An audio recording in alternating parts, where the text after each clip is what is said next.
नमस्कार दोस्तों, good evening. आपका एनके स्टडी के यूट्यूब चैनल पर एक बार फिर से स्वागत है।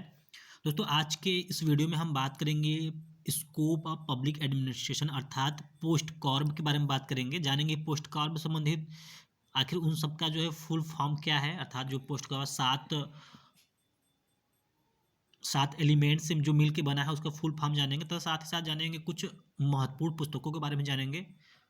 तो चलिए शुरू करते हैं आज का ये वीडियो। अगर उससे पहले आपने एनके स्टडी का जो है कि जो इग्नू असिस्टेंट रजिस्ट्रार का एग्ज़ाम होने वाला है उससे संबंधित अगर आपने अभी तक नहीं देखा है तो इस वीडियो के डिस्क्रिप्शन बॉक्स में आपको चारों वीडियो का लिंक मिल जाएगा, वहाँ से आप जाके देख सकते हैं। या फिर एनके स्टडी के प्लेलिस्ट में इग्नू असिस्टेंट रजिस्ट्रार के नाम से प्लेलिस्ट बना हुआ है, वहाँ पर भी जाके आप देख सकते हैं। तो चलिए शुरू करते हैं आज का ये वीडियो।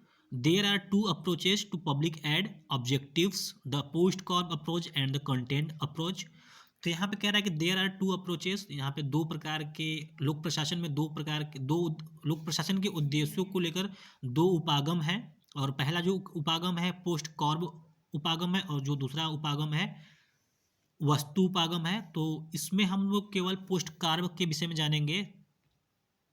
तो this approach related to the field of public ad was advocated by Luther Gulick, अर्थात लोक प्रशासन के क्षेत्र से संबंधित इस उपागम की जिसने वकालत की थी वो लूथर गुलिक है।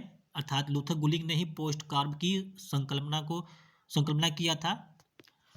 और उन्होंने कहा था कि ही believe that administration is made up of 7 elements.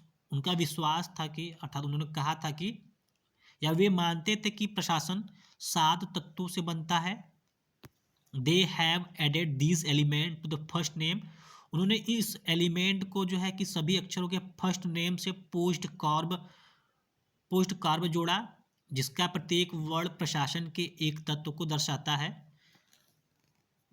Each character representing an element of administration, अर्थात जिसका प्रत्येक वर्ण प्रशासन के एक तत्व को दर्शाता है। Luther Gulick describes this 7 elements. Luther Gulick ने इस 7 एलिमेंट को डिस्क्राइब किया था ऑफ एडमिनिस्ट्रेशन के, अर्थात प्रशासन के 7 तत्वों को डिस्क्राइब किया था। और the function of the main executive, या तो मुख्य कार्यपालिका के कार्यों को डिस्क्राइब किया था। जैसे कि हम लोग देखेंगे आज फॉलो करेंगे कि आखिर पोस्ट कॉर्ब का 7 एलिमेंट किससे मिलकर बना था। तो पी पहला है पोस्ट कॉर्ब में, पी प्लानिंग। प्लानिंग से आशा है योजना से है। Means doing the necessary task in a board framework and performing these task to meet the stated goal of the enterprise to devise the method of, अर्थात इसका प्लानिंग से आशा है कि एक व्यापक ढांचे के आवश्यक कामों को करना। Means doing the necessary task मतलब एक आवश्यक ढांचों को करना इन अ ब्रॉड फ्रेमवर्क, और उपक्रम के तय लक्ष्य को पूरा करना। Performing this task to meet the state goal of the enterprise to devise the method of, और इन कामों को करने की पद्धति तैयार करना। अर्थात जब इसका हम पूर्ण रूप से देखेंगे तो एक व्यापक क्षेत्र में आवश्यक कामों को करना और उपक्रम के तय लक्ष्य को पूरा करने के लिए इन कामों को करने की जो पद्धति को तैयार करना ही प्लानिंग है। ऑर्गेनाइजेशन के बारे में बात करेंगे। ऑर्गेनाइजेशन मतलब संगठित करना, ऑर्गेनाइज करना, संगठित करना। Means establish the formal framework of authority, अर्थात प्राधिकार के औपचारिक ढांचों को स्थापित करना है। विच वर्क, जिसका जो काम होता है। सब डिवीजन आर ऑर्गेनाइज्ड, अर्थात कार्य के उपविभाजन को तय लक्ष्य के लिए व्यवस्थित, परिभाषित और समन्वित करना, अर्थात डिफाइन करना है, कोऑर्डिनेट करना है फिक्स्ड गोल तय लक्ष्य के लिए। जो स्टाफिंग है, as per staffing means the entire personnel job और recruiting, training employees and maintaining better work condition, अर्थात स्टाफिंग का जो मतलब है कर्मचारियों को रखने से है। अर्थात means the entire personnel job of recruiting, अर्थात जो है कि कर्मचारियों को इसमें रिक्रूट करना, ट्रेनिंग देना इत्यादि सभी शामिल होते हैं। बढ़ते हैं डायरेक्टिंग की तरफ। तो डी फॉर डायरेक्टिंग है, डायरेक्टिंग अर्थात निर्देश करना है। Means the continuous work of making decision and adjusting those decision, अर्थात निर्णय लेने और उन निर्णयों को विशिष्ट एवं सामान्य आदेशों और निर्देशों में समायोजित करने का निरंतर कार्य और उपक्रम के नेता की भूमिका का निर्वाह करना है। And performing the role of the leader, यानी लीडर का रोल का परफॉर्म करना है ऑफ द अंडरटेकिंग। कोऑर्डिनेटिंग का मतलब यहाँ पे समन्वय से है, तालमेल से है। It is a very important task, यह बहुत ही बेहद अहम काम है। ऑफ इस्टेब्लिश और रिलेशनशिप को इस्टेब्लिश करना between different parts of the work, और काम के अलग अलग पार्ट को जो है कि इस्टेब्लिश करना, ये बहुत ही अहम काम माना जाता है। कोऑर्डिनेट करना अर्थात तो कैसे सबको समन्वित किया जाए। रिपोर्टिंग है, आर फॉर रिपोर्टिंग, इसका मतलब सूचना देना है, इन्फॉर्म करना है।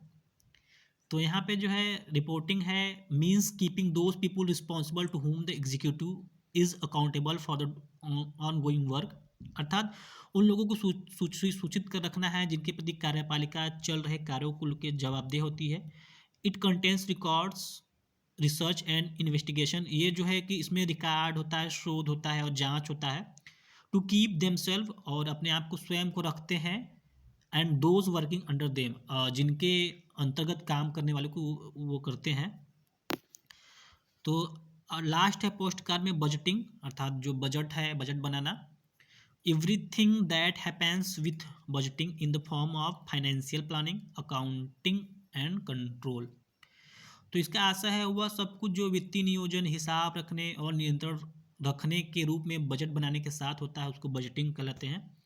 तो दोस्तों ये के सेगमेंट के दूसरी तरफ चलते हैं। दूसरी तरफ जो है कि कुछ इम्पॉर्टेंट बुक्स है, और ये बुक बहुत ही ज़्यादा इम्पॉर्टेंट है क्योंकि इसमें जो है कि लोक प्रशासन से संबंधित जितने भी महत्वपूर्ण बुक हैं उनका एक कलेक्शन किया गया है एनके स्टडी के द्वारा। अगर पसंद आपको आता है तो इसको ज़रूर से लाइक करें, चैनल पर नए हैं तो सब्सक्राइब भी करें।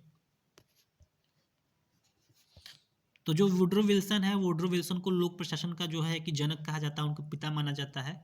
और उनकी जो किताबें हैं, पहला है द स्टडी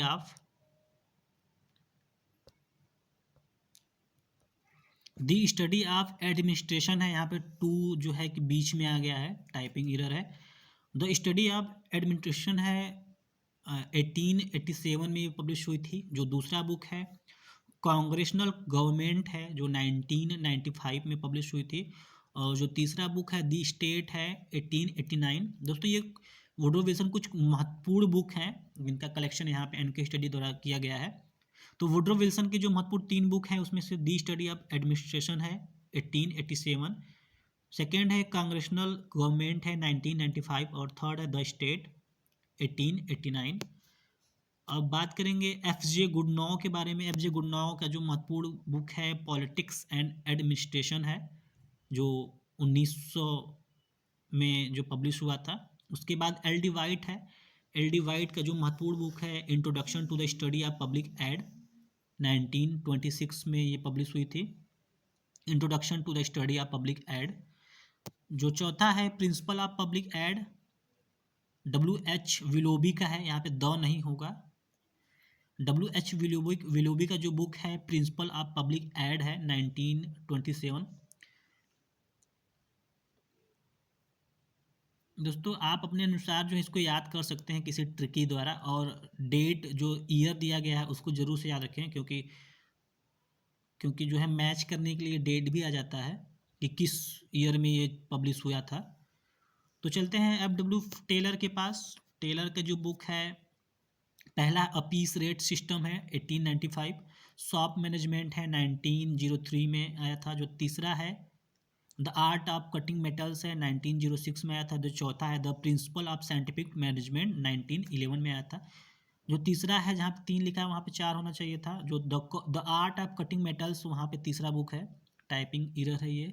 तो दोस्तों टेलर F.W. टेलर का बुक याद रखने का बहुत ही आसान तरीका है। टेलर जो दर्जी होते हैं, तो पीस रेट मतलब कि किसी कपड़ा का रेट हो गया तो शॉप पे बेचेंगे, उसको काटेंगे, तो इससे आप जो है कि पहले में रेट निकाल सकते हैं, दूसरे में शॉप दिया है इसको ट्रिक बना सकते हैं, तीसरा में कटिंग दिया इसको ट्रिक बना सकते हैं, और चौथा है उसको साइंटिफिक मैनेजमेंट के द्वारा उसको उस कपड़े को बेचा जा सकता है। तो ऐसे करके आप ट्रिक बना सकते हैं F.W. टेलर की जो बुक है। तो चारों बुक को जो है क्रमवार जो है कि ज़रूरी है याद करना कि कौन सी बुक सबसे पहले आई थी, कौन सी उसके बाद, कौन सी उसके बाद। तो बढ़ते हैं हेनरी फेयोल के पास। हेनरी फेयोल ने 3 बुक, जो महत्वपूर्ण 3 बुक है, ये भी, इसको भी याद रखना बहुत ही आसान है। पहले मैं बता देता हूँ कि जो पहला बुक था उनका, यहाँ पे दोस्तों क्रमवार नहीं लिखा गया है, लेकिन आप उसको क्रमवार कर लेंगे। तो जो जनरल एंड इंडस्ट्रियल मैनेजमेंट है 1916 में आई थी। The industrial theory of state है 1923 में आई थी। जनरल प्रिंसिपल ऑफ एडमिनिस्ट्रेशन 1908 में आई थी। तो इनके बुक में जनरल और इंडस्ट्रियल एक कॉमन शब्द है। आप इसके पकड़ के जो है कि हेनरी फेयोल को याद रख सकते हैं, क्योंकि तीनों ही बुक में जनरल, तीनों ही बुक में इंडस्ट्रियल या फिर जनरल का यूज़ हुआ है, मतलब दोनों में से किसी एक का यूज़ हुआ है। तो इसके द्वारा आप इसको याद रख सकते हैं। अब हेनरी फ्यूल के बाद बढ़ते हैं मूनी एंड रेले के पास। मूनी और रेले ने ऑनवर्ड इंडस्ट्री 1931, दोस्तों यहाँ पे इंडस्ट्री है, वहाँ पे इंडस्ट्रियल था यहाँ पे हेनरी फ्यूल ने जो शब्द जो यूज़ किया था। अब मूनी एंड रेले ने ऑनवर्ड इंडस्ट्री 1931 में आया था इनका, और प्रिंसिपल ऑफ ऑर्गेनाइजेशन 1939 में आया था मूनी और रेले का। तो 2 बुक था। चलते हैं मैक्स वेबर के पास। मैक्स वेबर की जो सबसे महत्वपूर्ण बुक है, the Protestant ethic and the spirit of capitalism है, और जो दूसरा है the theory of social and economic organization है। ये मैक्स वेबर की महत्वपूर्ण बुक है। जो तीसरा है गुलिक एंड उर्विक, गुलिक और उर्विक का है। गुलिक और उर्विक ने साथ मिलकर papers on the science of administration 1937 में प्रकाशित किया था, और उसमें गुलिक और उर्विक का है management of tomorrow, the element of administration, the making of scientific management, the patterns of management 1956 में आया था। The making of scientific management 1945 to 1950 में आया था। द एलिमेंट ऑफ एडमिनिस्ट्रेशन 1944 में आया था, और मैनेजमेंट ऑफ टुमारो 1993 में आया था। अब वही एमपी फॉलेट हैं। एमपी फॉलेट की जो कृति है द न्यू स्टेट है 1920 में आया था, 1920 में आया था। दोस्तों इन सब डेट को, ईयर को याद रखने का एक और तरीका है, आप इसे जो है कि जो भारत का इतिहास रहा है कहीं ना कहीं उससे आप रिलेट कर सकते हैं कि भारत के इतिहास में 1920 में क्या हुआ था। तो 1920 में एक नया स्टेट का जन्म हुआ था, जैसे आप एमपी फॉलोड को रिलेट करके इसको याद रख सकते हैं कि 1920 में जब आप इसको इतिहास से संबंधित करके रिलेट कर सकते हैं। चलिए बढ़ते हैं दूसरे पुस्तक की ओर। दूसरा पुस्तक है क्रिएटिव एक्सपीरियंस 1924 में आया था, और फिर तीसरा था डायनामिक एडमिनिस्ट्रेशन 1941 में आया था। एमपी फॉलोड की 3 बुक हैं। अब जो चौथा है रोथिल्सबर्ग एंड डिक्सन ने का जो कंबाइंड बुक था management and the worker. Management and the worker जो है 1939 में आया था, और इसमें जो है कि हाथन प्रयोग से संबंधित जो है इन्होंने किया था। वैसे तो जो है कि मानव संबंध पे जो विस्तृत अध्ययन किया था वो एल्टन मेयो ने किया था, लेकिन रोथिल्सबर्गर एंड डिक्सन ने जो है कि 1939 में मैनेजमेंट एंड द वर्कर नामक बुक में जो है कि इसको डिटेल से समझाने की कोशिश की थी। मतलब इसका जो जो हथान प्रयोग था उसको जो है कि इन्होंने इसमें समाहित किया था इस बुक में। जो अल्टन मेयो की जो बुक है, अल्टन मेयो की बुक में दोस्तों एक चीज़ जो है कि बहुत ही कॉमन है, और वो कॉमन चीज़ है the human problems of industrial civilisation. यहाँ पे सिविलाइजेशन लिखा है, सिविलाइजेशन होना चाहिए था। और जो दूसरा था social problems of industrial civilisation है। जो तीसरा है the political problems of industrial civilisation. अर्थात एल्टन मेयो के जो 3 बुक है उसमें जो पहला है the human problems of industrial civilisation, अर्थात जो इसमें ह्यूमन प्रॉब्लम्स एक कॉमन वर्ड याद रखना है कि ह्यूमन प्रॉब्लम्स है। दूसरा है सोशल प्रॉब्लम्स है ऑफ इंडस्ट्रियल सिविलाइजेशन, यहाँ पे जो स्पेलिंग मिस्टेक है वहाँ पे सिविलाइजेशन होना चाहिए था, 1945 में आया था।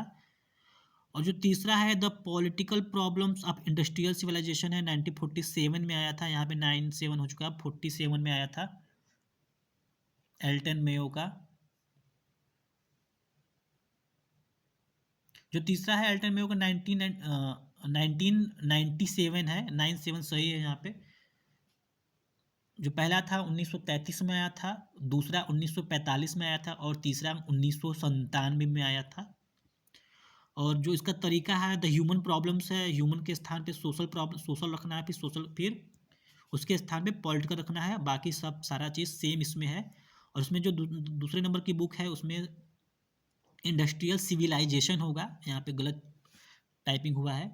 तो एल्टन मेयो को मैं एक बार फिर से रिपीट कर देता हूँ। और एल्टन मेयो ने जो 3 बुक लिखी हैं, और इन 3 बुक में से जो पहला बुक है the human problems of industrial civilisation 1933, दूसरा जो बुक है social problems of industrial civilisation 1945, जो तीसरा बुक है the political problems of industrial civilisation 1997। तो बढ़ते हैं अगले सी.एल. बर्नार्ड की ओर। बर्नार्ड की जो महत्वपूर्ण पुस्तक है the function of the executive है, और जो दूसरा है ऑर्गेनाइजेशन एंड मैनेजमेंट है, सी.एल. बर्नार्ड की जो महत्वपूर्ण कृति है। अब वही एफ.एम. मार्क्स की ओर बढ़ते हैं। तो एफ.एम. मार्क्स ने जो 2 बुक है उसमें पहला है एलिमेंट्स ऑफ पब्लिक एड अर्थात एडमिनिस्ट्रेशन, और जो दूसरा है एडमिनिस्ट्रेटिव स्टेट है एफ.एम. मार्क्स की। अब दोस्तों हर्बर्ट साइमन से उम्मीद है कि कम से कम एक क्वेश्चन तो हर्बर्ट साइमन से या 2 क्वेश्चन हर्बर्ट साइमन से ज़रूर पूछा जाएगा इग्नू के असिस्टेंट रजिस्ट्रार के एग्ज़ाम में, क्योंकि हर्बर्ट साइमन जो है लोक प्रशासन में एक अपनी महत्वपूर्ण छवि डिसीजन मेकिंग को लेकर रखते हैं। तो जो हर्बर्ट साइमन की जो बुक है, जो पहला बुक है उसमें है दी प्रोवर्ब्स ऑफ एडमिनिस्ट्रेशन है, 1946 में जो प्रकाशित हुई थी। और जो दूसरा है एडमिनिस्ट्रेशन बिहेवियर है 1947 में, ये सबसे ज़्यादा महत्वपूर्ण इनकी बुक है। आप जो है हर्बर्ट साइमन की किसी बुक को याद करें ना करें, लेकिन एडमिनिस्ट्रेटिव बिहेवियर 1947 को जरूर याद करें कि ये H.A. साइमन की बुक है। जो तीसरा है पब्लिक एडमिनिस्ट्रेशन है, जिसमें स्मिथबर्ग और थॉमसन के साथ ये प्रकाशित हुई थी। जो चौथा है, तीसरे के बाद पांचवा आ गया है, मैं आपको चौथे बताता हूँ। जो चौथा है यहाँ पे लिखा भी है, लेकिन 4th नंबर वो उस पर टाइपिंग से हुआ नहीं है। तो जो चौथा है उसमें है फंडामेंटल रिसर्च इन एडमिनिस्ट्रेशन है, 1953 में प्रकाशित हुई थी। जो पांचवा है मॉडल्स ऑफ मैन है, 1958 में प्रकाशित हुई थी। जो छठा है ऑर्गेनाइजेशन है, जो जे.जी. मार्च के साथ 1958 में ही प्रकाशित हुई थी। जो 7वें नंबर पे है the new science of management decision है, 1960 में प्रकाशित हुई थी। जो 8वां है द शेप ऑफ ऑटोमेशन है, 1956 में प्रकाशित हुआ था। 9वें नंबर पे है द साइंस ऑफ आर्टिफिशियल, 1969 में प्रकाशित हुआ था। और जो 10वें नंबर पे है ह्यूमन प्रॉब्लम सॉल्विंग, जो कि और न्यू वेल के साथ 1972 में प्रकाशित हुआ था। और जो 11वें नंबर पे है मॉडल्स ऑफ थॉट, 1979 में प्रकाशित हुआ था। यहाँ पे पॉट दिया है जबकि थॉट होना चाहिए था, अर्थात जो थॉट THOUGHT होता है। तो दोस्तों इस प्रकार हर्बर्ट साइमन की जो बुक है द प्रोवर्ब्स ऑफ एडमिनिस्ट्रेशन है, दूसरे नंबर पे एडमिनिस्ट्रेशन बिहेवियर है, तीसरे नंबर पे पब्लिक एडमिनिस्ट्रेशन है, चौथे पे फंडामेंटल रिसर्च इन एडमिनिस्ट्रेशन है, पांचवें पे मॉडल्स ऑफ मैन, छठे पे ऑर्गेनाइजेशन, सातवें पे the science of management decision, the होना चाहिए, यहाँ पे गलती से प्रिंट हुआ है। जो 8वें नंबर पे द शेप ऑफ ऑटोमेशन है, और जो 9वें नंबर पे द साइंस ऑफ आर्टिफिशियल है, 10वें नंबर पे ह्यूमन प्रॉब्लम सॉल्विंग है, वही 11वें नंबर पे मेंडेल्स ऑफ थॉट है।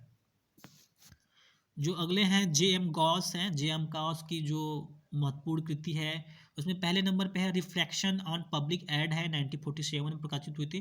दोस्तों जितनी भी 1947 बुक प्रकाशित हुई थी, आप उसको जो है कि भारतीय स्वतंत्रता आंदोलन मतलब जब भारत आज़ाद हुआ था तो उससे आप जो है जोड़ के इसको देख सकते हैं, और उसी तरीके से आप उसको याद कर सकते हैं कि 1947 में कौन सी बुक और किन की प्रकाशित हुई थी। तो जो पहले नंबर पर है रिफ्लेक्शंस ऑन पब्लिक एड है, जो दूसरे नंबर पे फ्रंटियर ऑफ पब्लिक एड है, ये भी 1947 में, अर्थात दोनों ही बुक जेम गॉस की 1947 में प्रकाशित हुई थी। जो तीसरे नंबर पे है ये भी बुक 1947 में ही प्रकाशित हुई थी, R.A. डहल की, जिसका नाम है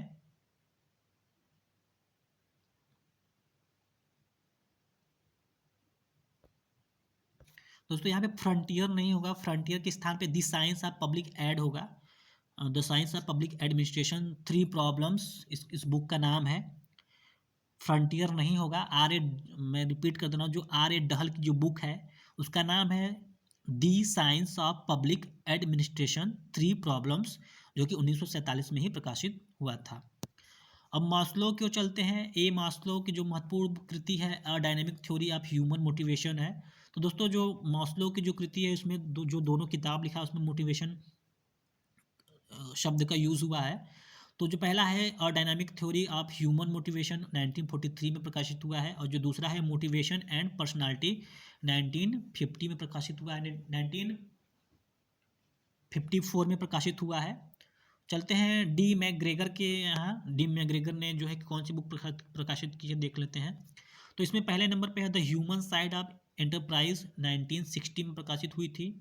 जो दूसरे नंबर पे है लीडरशिप एंड मोटिवेशन 1966 में प्रकाशित हुआ था। जो तीसरे नंबर पे है द प्रोफेशनल मैनेजर 1967 में प्रकाशित हुआ था। दोस्तों आप वीडियो को पॉज करके सारा जो है कि इसको स्क्रीनशॉट भी ले सकते हैं याद करने के लिए, या फिर इस वीडियो को दोबारा देख के आप प्रैक्टिस कर सकते हैं। तो दोस्तों अगर यह वीडियो आपको पसंद आता है तो इसको ज़रूर से लाइक करें, सब्सक्राइब करें चैनल को। और बुक से संबंधित जो है दूसरा वीडियो जो है कि कल 13 जनवरी 2021 को जो है कि यूट्यूब पे जो है अपलोड कर दिया जाएगा, तो आप वहाँ पे देख सकते हैं। वीडियो को सब्सक्राइब कर दीजिएगा तथा इसके प्लेलिस्ट में जाकर आप वहाँ पे सर्च कर सकते हैं, या फिर इस वीडियो के डिस्क्रिप्शन बॉक्स में जो है कि जो पिछले का 4 वीडियो पड़ा हुआ है उसका लिंक उपलब्ध रहेगा। ये वीडियो नंबर 5 है और चारों वीडियो का जो है कि लिंक उपलब्ध रहेगा, आप वहाँ से भी देख सकते हैं। तो मिलते हैं अगले वीडियो में जो कि बुक से संबंधित होगा। मिलते हैं अगले वीडियो में जो कि बुक से संबंधित होगा। तब तक के लिए बने रहिए एनके स्टडी के साथ। धन्यवाद।